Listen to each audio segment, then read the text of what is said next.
Ahora, vamos a explicar la evolución del bloque capitalista durante la Guerra Fría.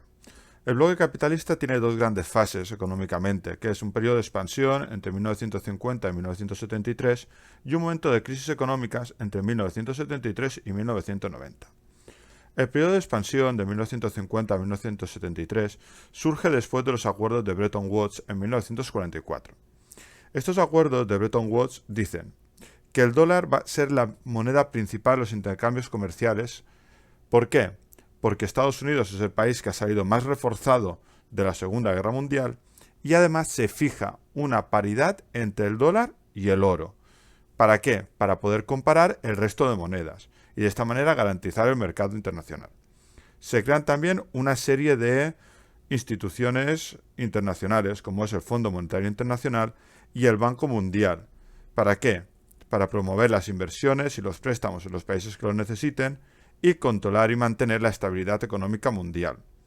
Además, se firma el GATT, el Acuerdo General sobre Aranceles del Comercio, en 1947, que elimina los aranceles. Todo ello provoca un fuerte crecimiento económico, gracias a los avances tecnológicos, la expansión del comercio internacional, el crecimiento de la población ocupada, que tiene dinero para consumir, y ello provocará un incremento de la producción de las industrias. Es decir, aumenta la demanda, hay más movimiento de dinero y cada vez hay más población con trabajo que produce. Todo ello lleva a un momento de crecimiento espectacular entre 1950 y 1973 en los países capitalistas, incluyendo Japón, que es un aliado de Estados Unidos. Entre 1973 y 1990 encontramos un momento de crisis económicas muy fuerte. ¿Por qué? Porque es cuando se producen las crisis del petróleo. En 1973 se produce la primera crisis del petróleo, producida por la Cuarta Guerra Árabe-Israeliana, en la que el precio del barril del petróleo se multiplicará por 3. Ello provocará un déficit en la balanza comercial muy elevado, a la vez que se disminuyen las reservas de oro de los estados y el dólar pierde valor. ¿Por qué pierde valor el dólar? Porque el dólar ya no puede transformarse en oro. Nixon, en 1971, decreta la inconvertibilidad del dólar en oro. Había demasiado dólar en circulación y ello provoca un aumento de la inflación. La crisis del petróleo del 73 es continuada por la crisis del petróleo del 79. En 1979 estalla la segunda crisis del petróleo, provocada por la revolución del Ayatolá Jomeini en Irán, que derroca el régimen procapitalista del Shah de Persia. Esto hará que el precio del barril de crudo todavía se incremente más y además se verá afectado por la guerra entre Irán e Irak de la década de los 80. Durante este periodo de tiempo se perderán numerosos puestos de trabajo y se producirá una reconversión de la sociedad. La sociedad pasará de ser una sociedad industrial a ser una sociedad terciarizada y se realizarán políticas de carácter neoliberal. La situación en Europa era crítica después de la Segunda Guerra Mundial. Estados Unidos tiene miedo a que se pueda implantar la doctrina comunista y por ello creará el Plan Marshall para ayudar a la reconstrucción económica de Europa. Para distribuir las ayudas entre los distintos países se creará la Organización Económica de Cooperación Europea y, a la vez, se creará el Consejo de Europa para asegurar la cooperación política y la defensa de los derechos humanos en Europa. En 1951 se crea la Comunidad Europea del Carbón y del Acero, la CECA, formada por Francia, Alemania, Italia, Bélgica, los Países Bajos y Luxemburgo. ¿Para qué? Para coordinar la producción siderúrgica de los países miembros. No olvidemos que en este momento el sector secundario era el más importante.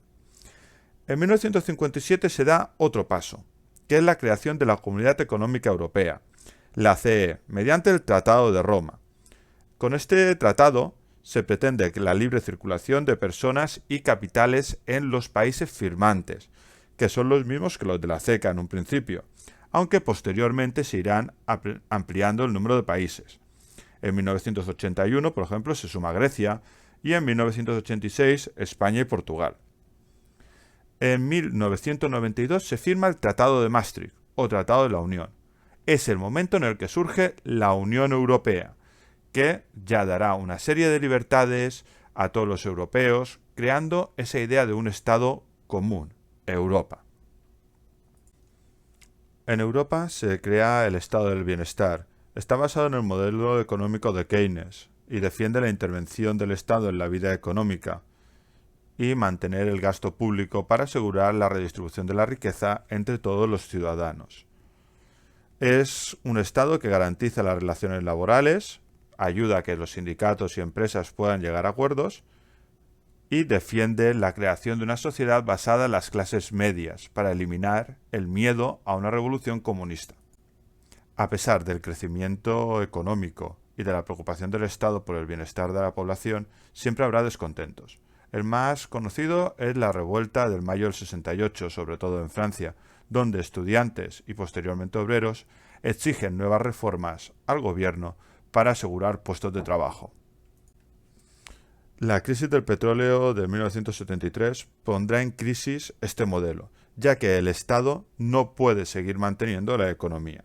Y por ello habrá un cambio de tendencia, apareciendo los modelos neoliberales, en los cuales el Estado participará mucho menos en la economía y tendrá una menor regulación. El mayor exponente del cambio es la política neoliberal llevada a cabo en Inglaterra por Margaret Thatcher en la década de los 80, que tendrá que hacer frente a numerosos conflictos, como las huelgas de los mineros.